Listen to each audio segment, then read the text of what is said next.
Alam mo, madudugay na kamay mo sa poster na yan.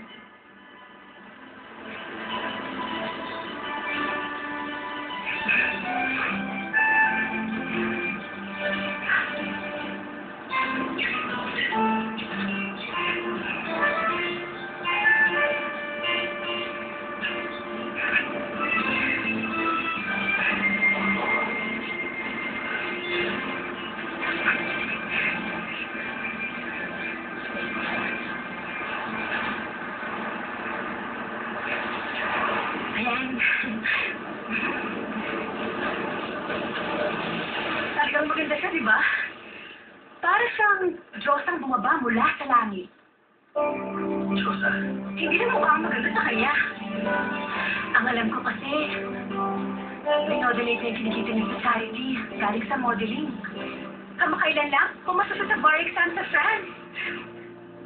Kilala mo ba siya? Siyempre! Ako? Idol ko siya. Idol mo siya? Inaasahan ng mga tao na siya magmamana ng law firm ng parents niya. Pero sa palagay ko, marami pa siyang bagay na gagawin. Diba? Tuwing bakasyon, pumupunta siya sa Africa, sa Afghanistan. Pumunta siya sa Tibet, tumakailan lang. Madami niyang pinupuntahan, no? Napaka-busy niya talagang tao. Personal opinion ko lang naman. Pero sana, galing sa royal family mga pangasawa niya. O kaya, yung magiging president. Tulad ni Princess Diana o ni Audrey Hepburn. Isang prinsesang may nagawa para sa world peace. Parang gano'n. Model lamang siya. Bakit? Di ba yung president ng France nag-divorce para magpakasal sa isang model? Anong malay mo?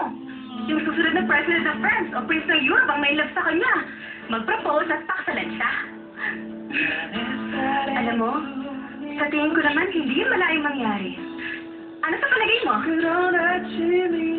Every time na magkita tayo ang hindi mo. Nakakainis ka na. Ang gusto ko lang naman,